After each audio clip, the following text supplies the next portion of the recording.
তোমাদের যদি ভিডিওটা খুব ভালো লাগে, খুব বলবো না, যাতে ভালো লাগে তার জন্যে আজ ভিডিওটা একটু অন্যরকমভাবেই করলাম। সকালবেলায় খুব তাড়াতাড়ি করে, আজ তো রবিবার, তাই খাসির মাংস রান্না করলাম, ভাত রান্না করলাম আর একটা ভাজা করলাম, করে ঘরের কাজকর্ম সেরে খুব তাড়াতাড়ি বেরিয়ে পড়লাম। একটা কাজ ছিল, সেই কাজের জন্যে খুব তাড়াতাড়ি বেরিয়ে পড়লাম। আচ্ছা বন্ধুরা, জানো, আমায় যদি কেউ জিজ্ঞাসা করে আমার পাহাড় ভালো লাগে না সমুদ্র না ফরেস্ট, তাহলে আমি এক কথায় বলবো ফরেস্ট। ভীষণ ভালোবাসি আমি। দেখতে পাচ্ছ সামনে একটা ছোট্ট গ্রাম, এই গ্রামটার নাম ম্যান্দাবাড়ি।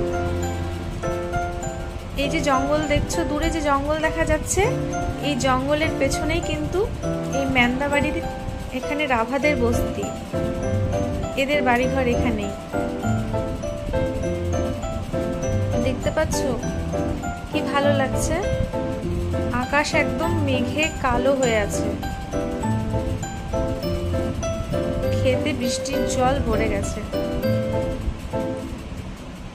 আমি কিন্তু আমার নতুন এই সমস্ত ভিডিওগুলো নতুন, আমি ভয়েস ওভার দিচ্ছি, আমি সেইভাবে ভিডিও করতে অভ্যস্ত না, তোমরা হয়তো বুঝতে পারছো। তোমরা কষ্ট করে আমার ভিডিওটা দেখো। তোমাদের যদি আমার ভিডিও ভালো লাগে তোমরা লাইক করবে, সাবস্ক্রাইব করবে এবং পাশে থাকা যে বেল যে বটম আছে সেই বটমটা কিন্তু রোজ প্রেস করবে। আর ভালো লাগলে কমেন্ট অবশ্যই করবে। আর যদি পারো তোমরা শেয়ার করে দিও আমার ভিডিওটা। ভীষণ ভালো লাগছে, ভীষণই ভালো লাগছে। প্রকৃতি কত সুন্দর, সত্যি প্রকৃতি কত সুন্দর।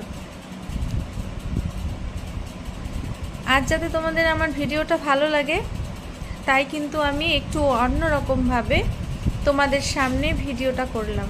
এই যে দেখছো সরু রাস্তাটা যাচ্ছে, এই রাস্তার পেছনেই কিন্তু, রাস্তা ধরে যদি যাও তাহলেই কিন্তু এখানে রাভা বস্তি। এখানেও প্রচুর মানুষ থাকে। মাঠটা শুধু দেখো, মাঠটা দেখলে মন ভরে যাবে। মাঠের মধ্যে জল জমে আছে, বৃষ্টির জল, সব চোখ জুড়িয়ে যাচ্ছে। পাশে শালবন,